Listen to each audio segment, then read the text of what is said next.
I want to go down here to my wheelie spot for my third gear ones at least, because I haven't ridden in like a week. Ooh, gotta watch for these cracks out here. This road is very rough, but it's really the only wheelie spot I have over here to practice third gear wheelies.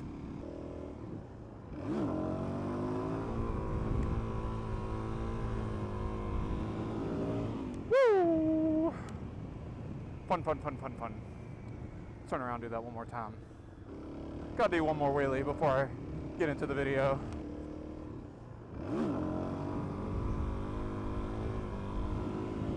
Well, that one would have been better if I wasn't going to the side, which I always do coming back from that way on the road. So I don't know if it's a road thing or if I'm just like fixating on it, but anyways, today is not a wheelie video day. Today is I guess kind of a review video. I wanted to do a top 10 things I love about the DRZ. Yeah, I was trying to come up with ideas for videos since I've been inside for basically an entire week, because it's just been, well, I guess a mix of being out of town and another mix of the fact it was raining for like 3 to 4 days straight in Dallas and I haven't been able to ride. And as I mentioned in the beginning of the video, because it's been raining, the weather is beautiful right now and it feels awesome, but it's only going to last for basically today, and then I think tomorrow it's supposed to start up with rain and showers again, so that'll be fun.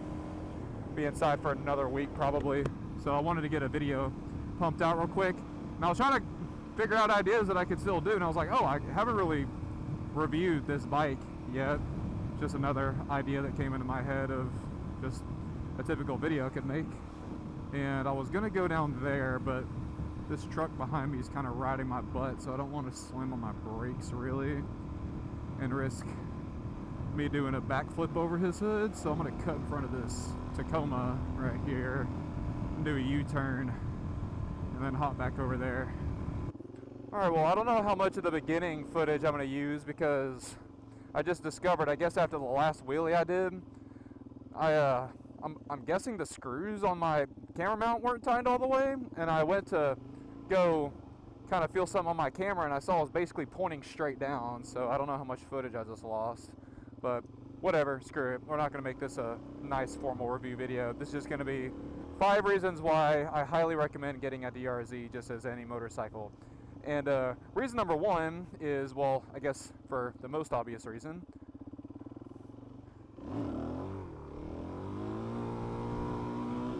this thing wheelies so unbelievably easy.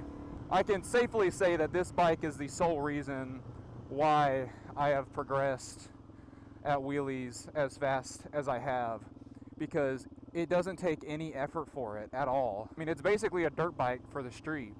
And so because of that, it's going to be lightweight. The engine's going to create a lot of torque and just overall thumpiness. And compared that to just how lightweight this thing is, it just, I mean, I could literally in first gear, I won't even give it that much throttle. I'm just going to mainly just pull, and it just goes.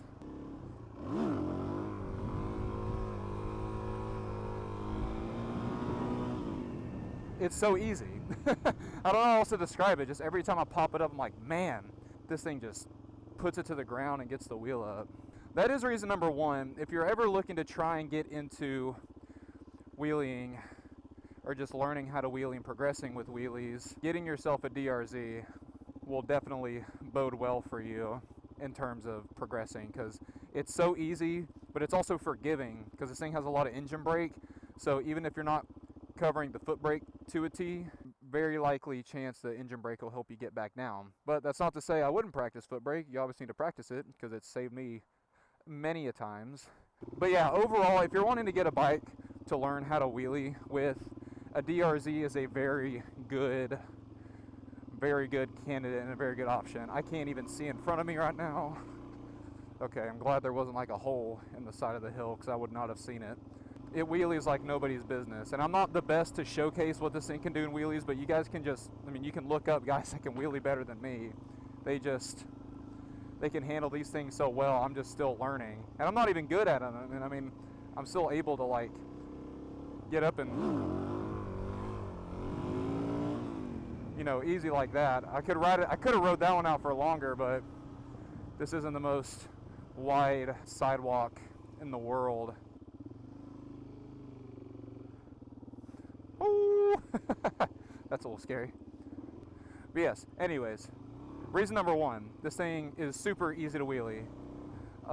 Number two, which kind of plays into that first reason a little bit, this thing is very lightweight and it just handles really good because, I mean, just look at this thing.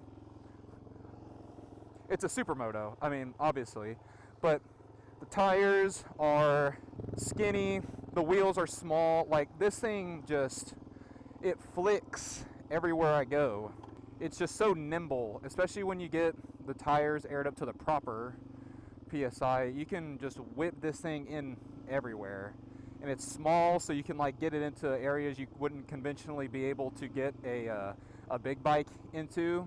Yeah, I love lightweight bikes. It makes me feel a lot more in control of them, and the fact that it's so flickable just adds to that echelon of how fun this thing is to ride, just because it handles just so good. It's very predictable. It didn't take me very long to get used to riding this thing, because that's how friendly it is to ride, as well as also being a goon bike for wheelies and taking it places. Let's creep down here. Probably shouldn't be going down here because of how muddy it probably is, but that then leads into my third reason of why I love this bike. You can take this bike quite literally anywhere. I mean, look at where I'm at right now. I'm at a muddy ass creek bottom. Oh! And well, I figured out where it's muddy, so look. This is a perfect place to showcase it right here. Oh, is this gonna hold? Oh God! Oh!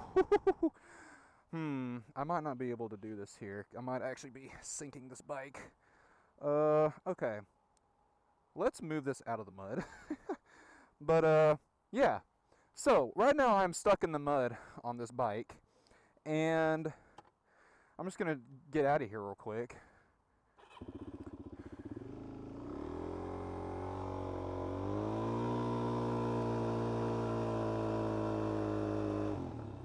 Interesting. Okay. Huh. Well, this will be an interesting dilemma to get out of, because I've actually never been stuck in the mud on a motorcycle before. I've been stuck in the mud in my truck. So let's see if we can get out. Alright, I'm quite literally not going anywhere, so let's do this. Can I just push you forward? Oh, it actually might help if I'm not in gear. Oh Lord, this thing's gonna need a bath after.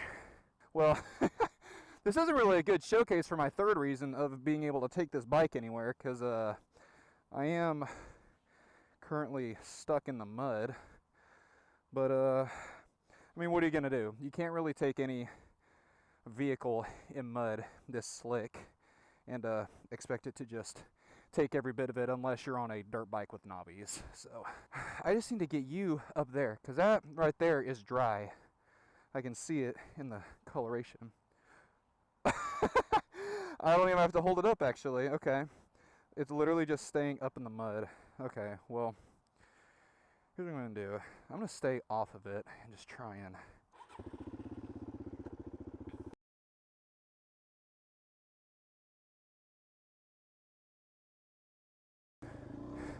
Oh my God, this thing has so much mud on the back tires.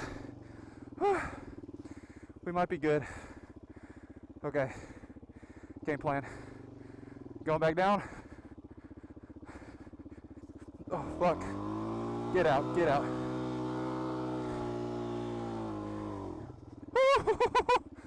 Damn.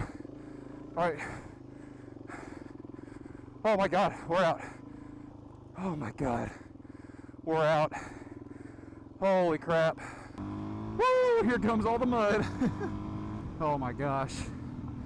Well, that was a horrible reason 3, was that you can take this bike anywhere. Well, it wasn't exactly a bad reason, and it wasn't necessarily wrong, because I mean, could you imagine a big bike being down there? Oh my God. Well, I don't know how much of that debacle I'm going to leave in, but depending if I cut it out or not, you can see we are way covered in mud right now, And the reason being is because for reason 3, I basically said you can take this thing anywhere. So I took it down by the river, where I totally forgot it's going to be an absolute muddy mess. And I guarantee you I spent probably 20 minutes trying to get this bike unstuck. That was not fun. I am wore out and sweaty. I need to give this bike a wash now. But to, I guess, end the reason number 3, that you can take this bike anywhere, even though it did get very stuck in the mud, it still got out of there. I mean, I sunk the tires in mud, and I was still able to like get off of it and just like have the wheel spinning as I'm pushing it out of the way of the mud. And yeah, it got out. And it was if I would have done stuff properly to get out the first time, I wouldn't have been in that situation. I would have gotten out a lot quicker. So yeah, plus imagine having a big bike down there, just trying to like, you know, have a good spot by the river, and you get stuck in the mud. Dude, if I was on a big bike stuck in the mud, forget about it. It would have just been stuck down there. I'd still be down there. All right, reason number 4 why I love the DRZ. These bikes are very, very reliable. I mean, I think Suzuki started making these like either late 90s or early 2000s, and they have quite literally not changed much about this bike at all. I mean, they came out, I think, with the initial just DRZ, your normal like dual sport bike, and then I think later they made the Supermoto. But like through all of the different iterations it's had, it has remained the exact same platform. I mean, hell, this thing's a 2017 and it's still carbureted. And I think the ones newer than this and the ones still coming out are carbureted. I might have heard something that they're thinking about going fuel injected with them at some point soon. I'm not sure, but just these bikes have been around for literally over 2 decades and they have not changed anything about them, which some people might see that as a drawback, like, oh, it's old tech, it's carbureted, you know, EFI is better, which I would tend to agree with you. However, the fact that they haven't changed much about it means that these bikes have plenty of parts if you need to fix them. Parts are going to be everywhere. Overall, it's just not that complicated of a bike. I mean, like I said earlier in the video, it's a basically 400cc single cylinder engine. This thing is built like a dirt bike, it just has street tires on it. And it has a little bit more like cushioning stuff, which makes it a little bit heavier, makes it actually road legal. Because you have like the headlights and the tail lights and the fender and stuff like that. The more full exhaust or like a bigger exhaust, even though this one's got a hollowed out muffler. Yeah, it's just very basic. It's a very basic motorcycle, and I like it for that. And another reason that I can personally attest to why this bike is reliable, or just can attest to how reliable these bikes are. Whenever I picked this thing up off the dude on Facebook, I unfortunately did not do the due diligence of checking to see how much oil in it, which I know it's stupid. You need to do that regardless of what vehicle you're buying. You need to check and make sure all the fluids are good, because if they're not, then that just tells you that this bike's been ragged out. Well, I didn't do that, and I normally do, and I don't know why I didn't, but I basically figured out after its first oil change. So this bike is supposed to have 2 quarts of oil in it. Did it have 2 quarts of oil in it? Nope. Did it have 3/4? Nuh-uh.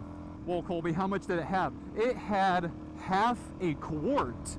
It had 1/4 of its total oil capacity. And whenever I found out about that, I was like, what the hell? I thought, oh my God, I screwed up. I bought a lemon. This bike's gonna blow up on me soon. And I mean, as y'all can see, it is still perfectly running like a champ. Now, I'm, you know, knock on wood, I'm not saying it's gonna stay like that forever, because the fact that it was running so low on oil, I mean, just overall, it's gonna decrease the life of the engine.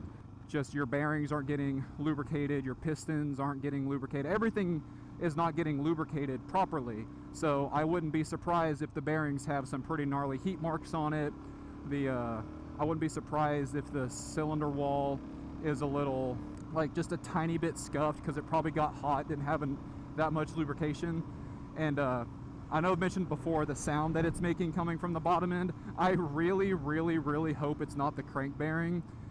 But here soon, whenever I do an oil change on it, and actually record me doing that for the first maintenance video, I'm gonna check the oil and make sure there's not like shavings and stuff in it.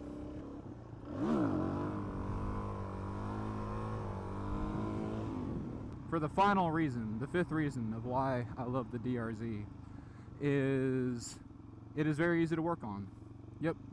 I know it's probably a little anticlimactic. Y'all probably expected me to be like, because overall, my fifth and final reason is this one thing that nobody realized about the DRZ. No, I mean, it's not really much of a secret. Well, my camera died, so I did not get my fifth reason in there, but or I might have, I can't remember. It was number 5 was that this bike is easy to work on, but y'all will see that whenever I actually go and do the maintenance videos on this thing. So yeah, we got pretty dirty. Nice. Oh, she's all sparkly now. I just realized this is the first time I've actually ever given this thing a proper wash. She looks pretty good. It's gonna be a wet ride home. It was a good time. It's nothing I haven't done before. But anyways, well, I guess now I'm gonna end the video here. So if y'all like what y'all saw, be sure to like, comment, subscribe, and let me know what videos you want to see next. So yeah, peace. See y'all later.